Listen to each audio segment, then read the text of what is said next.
उनकी जो बातें हैं वो सब झूठ है, वो ज़बानी बात है, उसमें कोई ऐसी नहीं है। सच्चाई यही है कि वो हमारी जायदाद को छीन कर हमारे इसको अब उनके हवाले करेंगे। तेजस्वी यादव ने प्रेस कॉन्फ्रेंस करके एक स्टेटमेंट दिया। उन्होंने कहा कि हमारी सरकार आएगी तो हम बिहार में वक्फ को लागू होने नहीं देंगे। मेरा सीधा सवाल आपसे ये है सर कि जब कानून पार्लियामेंट में बनेगा तो क्या बिहार सरकार के पास इतनी ताकत होगी कि वो कानून को जो है कूड़ेदान में फेंक देंगे? नीतीश जी ठीक है, तरक्की के जो काम है वो सब कर रहे हैं, लेकिन किसी के दिल में झांक के नहीं देख सकते हैं। लेकिन जब जब मुसलमानों का कोई इस तरह की चीज़ आई, तो जब भी बड़ा कोई इस तरह का मामला आया, CAA NRC वगैरह का भी मामला आया, ऐसे में आया, तो ऐसी चीज़ों में वो खामोशी इख्तियार करते हैं और वो बीजेपी की आ रही है। इस मरतबा तो खुलकर उन्होंने सपोर्ट कर दिया। अस्सलाम वालेकुम, नमस्कार, आदाब। मैं हूं निहाल अख्तर पयामी और आप देख रहे हैं गाँव मोहल्ला। साथियों, इस वक्त वक्फ संशोधन विधेयक जो अब कानून है, लोकसभा के बाद राज्यसभा और राज्यसभा के बाद राष्ट्रपति, हम सबों ने देखा कि कल गजट भी जो है सामने आ चुका है। ये इसको लेकर के देश के अंदर गहमा गहमी का माहौल है। कुछ लोग रंजीदा हैं जबकि कुछ लोगों में जश्न का माहौल है। हमारे साथ इस वक्त ठाकुरगंज के माननीय विधायक सऊद असरार साहब हैं, राजद से आते हैं, और राजद का स्टैंड क्या रहा हम सब ने देखा लोकसभा के अंदर। सबसे पहले तो मैं आपके चैनल के माध्यम से आपको मुबारकबाद देता हूँ कि आप इस मौजू पर ख़ास तौर से जो वक्फ बिल है, संशोधन वक्फ बिल, उस मौजू पर आप गुफ्तगू कर रहे हैं हमारे साथ। भाई ये बात तो छुपी नहीं है, बिल्कुल आया है कि मुसलमान कभी इस चीज़ को कबूल नहीं करेंगे, चूँकि ये वक्फ जो है, जो जायदाद है हमारे पुरखों ने, या जो भी जिनके वो नहीं होता अपनी कौम के लिए, अपने लोगों के लिए, इस चीज़ को उन्होंने वक्फ कर दिया है और ये क़यामत तक वक्फ रहेगा। अल्लाह के नाम पर ये वक्फ रहेगा। इस पर कोई अगर हस्तक्षेप करने की कोशिश करेगा, कोई इसको छीनने की कोशिश करेगा, हम लोग इस मुल्क के लिए, इस वतन के लिए खून देने के लिए तैयार हैं, जान देने के लिए तैयार हैं, लेकिन हमारी वक्फ की जायदाद अगर कोई छीनने की कोशिश करेगा तो हम कभी इसको बर्दाश्त नहीं करेंगे, इसको छीनने नहीं देंगे। बहरहाल मुल्क के हालात जो भी हों, इन लोगों ने वो अक्सरियत ये करके इन लोगों ने इसको पास तो कर दिया है, लेकिन हम लोग आखिर तक इसकी लड़ाई लड़ते रहेंगे। और इस सुप्रीम कोर्ट हमारे लोग जा रहे हैं, अभी सब लोगों ने सुप्रीम कोर्ट भी इसको किया है, और देखिए आगे फिर क्या होता है। लेकिन अब जब ये कानून बन गया है तो जदयू की तरफ से, भाजपा की तरफ से इसके जो बेनिफिट्स हैं वो बताए जा रहे हैं, और साथ ही साथ ये भी आप लोगों पर आरोप लगता है कि दरअसल आप जो है अवाम को बहकाने का काम कर रहे हैं, आप जो है अवाम को दिग्भ्रमित कर रहे हैं। देखिए, जदयू या बीजेपी जो भी अपनी मुंगरी लाल वाली कहानी बयान कर रहे हैं, चूँकि ये सारी सबके सामने ये बात बिल्कुल वाज़ेह है, क्लियर है कि उनका मकसद क्या है, उनका मंशा क्या है। आज वो मुसलमानों की प्रॉपर्टी पर हस्तक्षेप कर रहे हैं।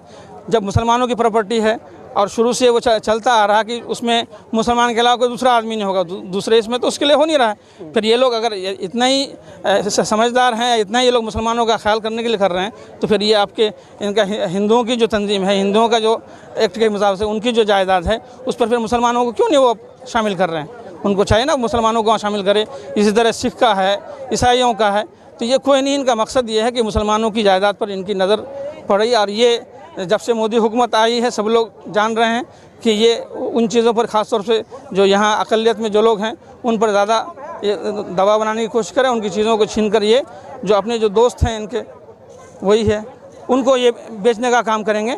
इसमें उनकी जो बातें हैं वो सब झूठ है, वो ज़बानी बात है, उसमें कोई ऐसी नहीं है। सच्चाई यही है कि वो हमारी जायदाद को छीन कर हमारे इसको अब उनके हवाले करेंगे। लेकिन भाजपा और जदयू के कुछ नेता गाहे बगाए ये कहते रहे हैं कि राजद को जो मौका मिला काम करने का तो उन्होंने कोई अच्छा काम किया तो नहीं है, अब उनके पास कोई विकल्प नहीं है, कोई ऑप्शन नहीं है, कोई इशू नहीं है। यही वजह है कि अब इसी को जो एक मुद्दा बना रहे हैं और लोगों को दिग्भ्रमित कर रहे हैं, आप लोगों को भटकाने का काम कर रहे हैं। नहीं, तो शुरू से वक्फ का जो भी है मुसलमानों की जिम्मे आया, चेयरमैन बना है, जो भी जहाँ जिस स्टेट की भी जो चीज़ें मुसलमानों की तहवील में रही, मुसलमानों ने उस पर काम किया जो भी है। RJD तो कभी इस पर हस्तक्षेप नहीं किया। 1992 में भी जो इस बिल संशोधन बिल आया था, तो उसमें जो अच्छाइयाँ थी, उसमें जो बढ़ोतरी जो चीज़ें की जा सकती है, जो ज़्यादा सूदमंद फ़ायदामंद मुसलमानों के लिए हो, उन चीज़ों को लाया गया था। ये तो उन चीज़ों को नहीं ला रहे हैं।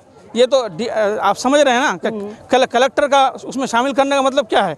वही बस समझ लीजिए जैसे CO वाला मामला हो जाएगा कि ज़मीन है, वो उसको चिन्हित करने के लिए कहेगा ये ज़मीन को देखो, वो कहेगा नहीं ये ज़मीन तो वक्फ की नहीं है, ये फलां है, और वो अपना लिखा पढ़ी करके वो कर देगा। तो ये बेकार की बातें हैं, ये लोग सिर्फ अपना ये करने के लिए कर रहे हैं। इसमें कोई सच्चाई नहीं। सच्चाई यही है कि वो मुसलमानों की जायदाद को छीनने के लिए ये सब बिल ला करके। कल तेजस्वी यादव ने प्रेस कॉन्फ्रेंस करके एक स्टेटमेंट दिया। उन्होंने कहा कि हमारी सरकार आएगी तो हम बिहार में वक्फ को लागू होने नहीं देंगे। मेरा सीधा सवाल आपसे ये है सर कि जब कानून पार्लियामेंट में बनेगा तो क्या बिहार सरकार के पास इतनी ताकत होगी कि वो कानून को जो है कूड़ेदान में फेंक देंगे? देखिए, सेंटर में पास हो गया ठीक है, लेकिन स्टेट की सहमति भी चाहिए।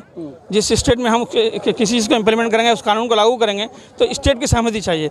तो इसी संदर्भ में तेजस्वी जी ने कहा कि अगर बिहार में हमारी हुकूमत रहेगी तो किसी हालत में भी उसको यहाँ उस कानून को हम लागू नहीं करेंगे, करने नहीं देंगे। वो चाहे जितनी कोशिश कर ले, तो बिल्कुल सही है, ये है ही, क्योंकि किसी भी स्टेट में लागू करने के लिए वहाँ के चीफ मिनिस्टर से, वहाँ के जो वो है, उनसे सहमति की ज़रूरत पड़ेगी। बगैर सहमति का उस चीज़ को लागू नहीं कर सकते हैं। अच्छा, नीतीश सरकार का एक स्लोगन था कि न्याय के साथ तरक्की, न्याय के साथ जो है इंसाफ के साथ तरक्की का वो जो है स्लोगन देते रहे, और नीतीश सबके हैं, और नीतीश को लेकर कहा गया कि वो एक सेकुलर लीडर हैं।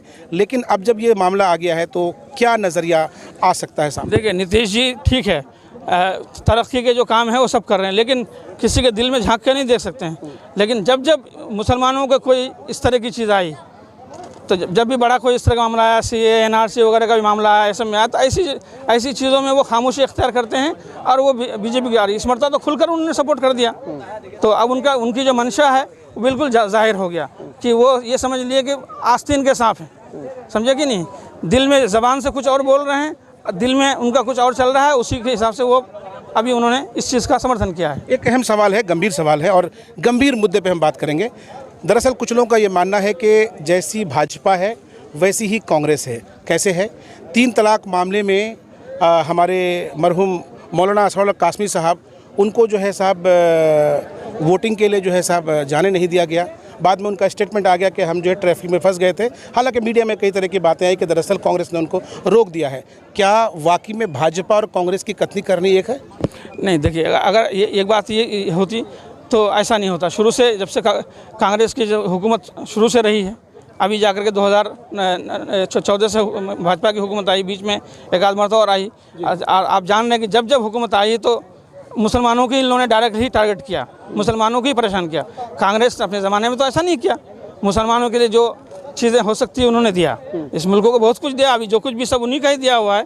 अब असल तो स्टार्टिंग वाली चीज़ें होती, जब वो इंसान को मिल जाता है तो उसको बढ़ाने के लिए तो कोई, मान लीजिए रोड एक मरतबा बन गया तो अब रिपेयर तो कोई भी कर सकता है, वो तो चलता रहेगा, लेकिन असल पहले में जो बनाना होता है वो असल अहम होता है। तो जितनी भी मुल्क में चीज़ें हैं, चाहे एजुकेशन सेक्टर ले लीजिए, सारे सेक्टर में लीजिए, कांग्रेस ने इसमें बड़ा काम किया है। ये उनकी ये गलत बयानी है, और ये किसी को बदनाम करने के लिए। फिर रिपीट करते हैं, वक्फ पे आते हैं। अब क्योंकि वक्फ कानून पास हो चुका है ना, और पार्लियामेंट में यानी संसद में आप हार चुके हैं, आपके पास एक ही विकल्प है, सड़क का विकल्प है, जहां से शांति मार्च के ज़रिए जो है आप अपनी बात को मनवा सकते हैं। तो क्या राजद के जो मुखिया लोग हैं उनकी तरफ से कोई डायरेक्शन आया आपके पास? नहीं, अभी तो बात चल रही। पिछले दिनों भी हम लोग धरना प्रदर्शन गर्दनी बाग में किए, विधानसभा में किए, हर जगह किए, और आगे भी चूँकि ये बात चली रही कि हम सुप्रीम कोर्ट जाएंगे। सुप्रीम कोर्ट से हमें अभी उम्मीद है, ऐसा नहीं कि सुप्रीम कोर्ट अभी बाकी है, वहाँ हम जाएंगे, और अगर सड़क पे उतरने की ज़रूरत पड़ेगी, सड़क पे निकलने की ज़रूरत पड़ेगी तो हम लोग तैयार हैं। 2 दिन पहले राजद के विधायक इज़हार एसपी साहब, उन्होंने प्रोटेस्ट किया।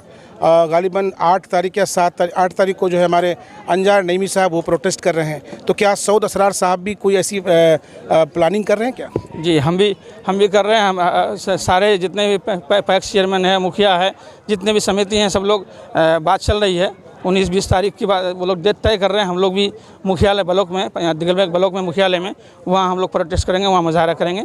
इसकी तारीख तय हो रही है, लोगों से चर्चे में है, लोगों को जोड़ा जा रहा है इसमें। चलिए, आखिरी सवाल है, सवाल ज़रूरी है करना, इसलिए कि इस साल चुनाव होना है, और चुनाव गालिबन अक्टूबर, नवंबर, दिसंबर में चुनाव होना है। सवाल ये है कि सऊद असरार साहब इस 5 साल में जो मौका जनता ने दिया आपको, उनकी उम्मीदों पर कितने खड़े उतरे? कितना आपको लगता है कि नहीं, मैंने भाई काम कर दिया, जो अवाम से कमिटमेंट था वो पूरा कर दिया? कितनी तैयारी हो चुकी है? आप ये समझ लीजिए एक जुमले में कि अगर किशन ज़िला को 100 रुपये दिया गया तो 80 रुपये मेरे विधानसभा ठाकुरगंज में लगा। आप ये समझ लीजिए। क्यों ऐसा? हमने कोशिश की और हमें 76 पुल मिला। 2017 में जितने पुल ध्वस्त हो गए थे वो सारे पुल आ गए। उसके अलावा भी बहुत से नए पुल वो भी आए, 76 पुल आए। उसके अलावा 226 मुख्यमंत्री नवाड का रोड लाया। तो चूँकि इसमें चर्चे में ख़ास तौर से जो अफसरान की जो टीम है वो हमको मुबारकबाद भी दे रहे थे पिछली मीटिंग में कि भाई सऊद साहब, आप तो 100 रुपये किशन को दिया गया तो 80 रुपये तो आप ठाकुरगंज में ही खींच के लेके चले गए। एक इससे बढ़कर और क्या मिसाल हो सकती है कि तीन हिस्सा हम एक अकेले विधानसभा में और एक हिस्सा 3 विधानसभा में गया है। चलिए बहुत बहुत जी बहुत बहुत शुक्रिया। तो ये थे सऊद असरार साहब। इनका अपना दावा है, इनका अपना कहना है कि 80% यानी अगर 100 रुपये में से 80 रुपये इनके विधानसभा में लगा है। आप इस वीडियो को देखने के बाद क्या नज़रिया रखते हैं, क्या सोचते हैं, सकारात्मक रूप से अपनी प्रतिक्रिया कमेंट बॉक्स में ज़रूर लिखिएगा। अल्लाह हाफिज़।